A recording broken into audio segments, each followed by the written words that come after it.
After taking down Kenjaku, chapter 249 reveals the mastermind's final words. Toji had predicted back in chapter 73 that killing Geto would lead to an outbreak of all his accumulated curses. When Yuta had faced him previously, Geto had already used all of his stored curses with his final Uzumaki attack. But this time, it was different. With Geto's head decapitated from his body, all curses under Kenjaku's possession are released, including all his special grade. However, with Rika, this was all a walk in the park as they demolished all of them with ease. Meanwhile, Kenjaku, in his favorite Eren cosplay, commanded his Kogane to give Sukuna the right to invoke the Great Merger between Tengen and humanity. Now mind you, Kogane can only make binding vows with the player in the game, so the ability to make the merger now lies with Megami's body. And so there's hope if Yuji is successful in saving him, then he would also be saving the whole of Japan. Don't give me hope. But then again, this is Gege we're talking about here.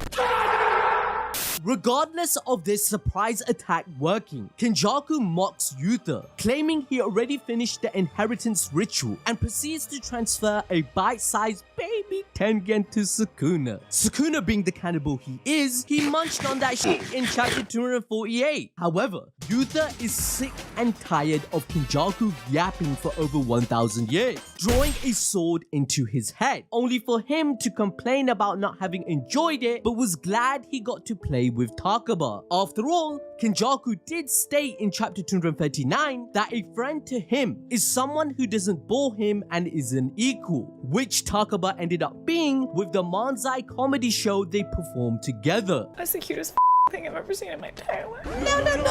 No, we can't feel sympathy for this fool. After all, he is trying to commit a massacre and did all of it just to see something interesting. But the biggest crime he committed is leaving the freaking story in such an anticlimactic fashion. Think about it. There are so many plot threads that are connected to Kenjaku that need a conclusion. Number 1, the connection with Yuji and finding out Kenjaku is his mother. You know, like how did he convince Jin? And what did Yuji's grandfather find out that he wanted to inform Yuji about? Number 2, how did he become friends with Sukuna and Tengen? What was their binding vow? Number 3, what is his curse technique and function? How did he learn to do the impossible of splitting a soul? Number 4, his knowledge predating everyone else since Tengen is from 1200 years ago and even Drav was 2000. Number 5, his backstory and general history with other Six Eyes users. And then there's Kenjaku casually manipulating entire governments to serve his interests, informing them about curse energy. However, Kenny himself is aware of this. On multiple occasions throughout the story, his exposition has been cut short before he can even finish explaining. We saw this happen when he explained the cunning games to Uruume. The same goes for talking about Tengen claiming she's not telling the complete truth, and even in this chapter, he says to Yuta, if I can overwrite the parents that formed the foundation of the Merchant ritual done through the cunning games,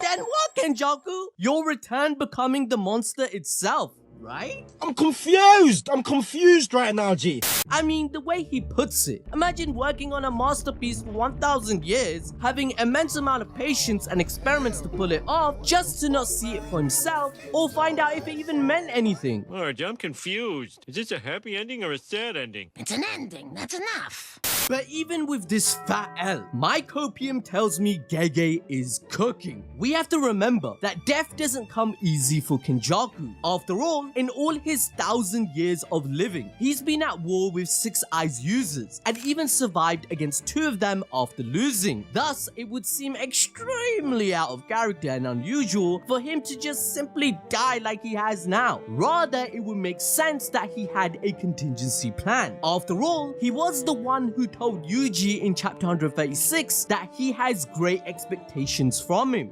yet, he's still not seeing the results of those great things. There's a chance that Kenny infused his consciousness and soul into the tiny Tengen he created. After all, it only came to be after the cursed spirit picked up Geto's head. He said himself in chapter 249 that he now has insurance for any situation. Kenjaku then leaves a blessing to Sukuna that it's his turn to have fun. His will to create chaos can be with no greater person, as Sukuna confirmed in chapter 248 that his new goal is to cut up all the ideals of those facing him. Once he has his main meal of tasting Yuta, if he's bored, Sukuna will activate the merger to face Tengen's new monster. Now, to understand Yuta's complete story and all his powers, watch this video on your screen right now as I break down the entire story.